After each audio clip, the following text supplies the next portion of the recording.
বারাকপুরের রাজনীতিতে পার্থ ভৌমিক একটা মারণব্যাধি বললেন সুদীপ্ত দাস।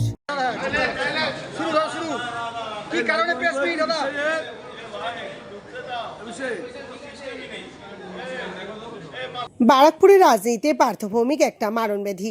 শুক্রবার জগদ্দলের মজদুর ভবনের সাংবাদিক বৈঠকে অংশ নিয়ে এভাবেই তৃণমূল সাংসদকে তীব্র নিশানা করলেন বীজপুরের তরুণ বিধায়ক সুদীপ্ত দাস। তার কটাক্ষ, হ্যালো স্যার নিজেকে বড় রাজনীতিবিদ মনে করতেন, আসলে বারাকপুর রাজনীতিতে উনি একটা মারণব্যাধি। এই ব্যাধিকে এবার বারাকপুরের মানুষ পরাজিত করেছেন। তার হুঁশিয়ারি, বারাকপুর শিল্পাঞ্চলে যা দুর্নীতি হয়েছে তার হিসাব নেওয়া হবে, কারণ এখানকার পুরপ্রধান এবং বিধায়কদের মাধ্যমে লুটের টাকা পার্থ ভৌমিকের কাছে যেত। সুদীপ্তের আরও হুঙ্কার, পুরসভার টাকা যারা লুট করেছে তাদের টাকা ফেরত দিতে হবে, পাশাপাশি তাদের বিরুদ্ধে আইনানুগ ব্যবস্থা নেওয়া হবে। পার্থ ভৌমিকের নেতৃত্বে যা যা অঘটন এখানে ঘটেছে, এবং হ্যালো স্যার তো নিজেকে মনে করতেন উনি বড় বিজ্ঞ আর বড় রাজনীতিবিদ। ওনার মতন ব্যারাকপুরের রাজনীতির উনি একটা রোগ, মারণ ব্যাধি। এ ব্যাধি পার্থ ভৌমিক, এবং এই ব্যাধি মানুষ সারিয়েছে, মানুষ আমাদের সুযোগ দিয়েছে, ক্ষমতা দিয়েছে।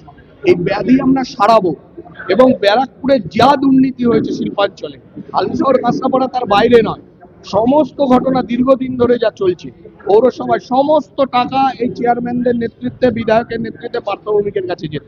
আমরা কান ধরে নিয়ে আসবো যে মানুষের টাকা যারা লুট করেছে, পৌরসভার টাকা যারা লুট করেছে, তাদের মানুষের সামনে জবাবদিহি করতে হবে, টাকা ফেরত দিতে হবে, আইনানুগ ব্যবস্থা হবে। তার দাবি, বারাকপুরের ক্ষেত্রে আগে তৃণমূলের পান্ডাকে ধরতে হবে, পান্ডাকে সোজা করলে বাকিরা এমনিতেই সোজা হয়ে যাবে। ব্যারাকপুর প্রশাসনের রোগ, মানে নিকৃষ্ট মানুষ, এটাকে এই মাথাটা পান্ডাটাকে ধরতে হবে, তাহলে সব ঠিক হয়ে যাবে। একটা অভিযোগ, সব ব্যবস্থা হবে। বলছে তাকে পান্ডা, দলের পালের গোদাকে আগে সিধা করতে হয়, বাকিরা এমনি সিধা হয়ে যাবে। হালিশহর পুরসভার প্রেক্ষাগৃহ অপব্যবহার নিয়ে বীজপুরের বিধায়ক সুদীপ্ত দাস ক্ষোভের সঙ্গে বলেন, লোকসংস্কৃতি ভবন ভাড়া নিতে ছোট ছোট নাটকের দলকে মোটা অঙ্কের ভাড়া গুনতে হতো, অথচ পার্থ ভৌমিক নিজের নাটকের দলের অনুশীলনের জন্য সকাল থেকে রাত পর্যন্ত এসি চালিয়ে বিনা পয়সায় লোকসংস্কৃতি ভবন ব্যবহার করেছেন। এর জবাব হালিশহর পুরসভার পুরপ্রধানকে দিতেই হবে। তার অভিযোগ, অভিনেতা পার্থ ভৌমিক নিজের শখের জন্য বহুদিন যাবৎ পুরসভা এবং সরকারি প্রতিষ্ঠান ব্যবহার করেছেন। লোকসংস্কৃতি ভবন হালিশহর পৌরসভার ঘর, যেখানে সাধারণ ছোট নাটকের দলগুলোকে সেটা ভাড়া নিতে হলে মোটা টাকা ভাড়া দিতে হয়, অথচ সেই হলে সকাল থেকে রাত জেনারেটর চালিয়ে পার্থ ভৌমিকের দলের রিহার্সাল হচ্ছে।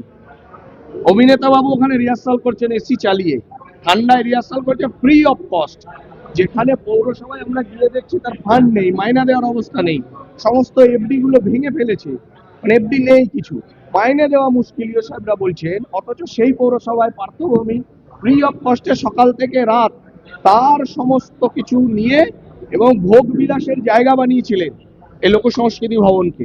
এর জবাবদিহি তো করতে হবে, চেয়ারম্যানদেরও করতে হবে, যে কি কারণে ওই দিন অমুক দিন জেনারেটর চলেছে, হল ভাড়া হয়েছে, তার সেই ভাড়া বাবদ পৌরসভা কত টাকা পেয়েছে, আর যদি না পেয়ে থাকে তাহলে কেন পায়নি, আর কে ওই হল ব্যবহার করেছিল। সুতরাং তাকে তো সেগুলো মানুষের টাকা ফেরত দিতে হবে। কতদিন ব্যবহার করেছিল? বহুদিন।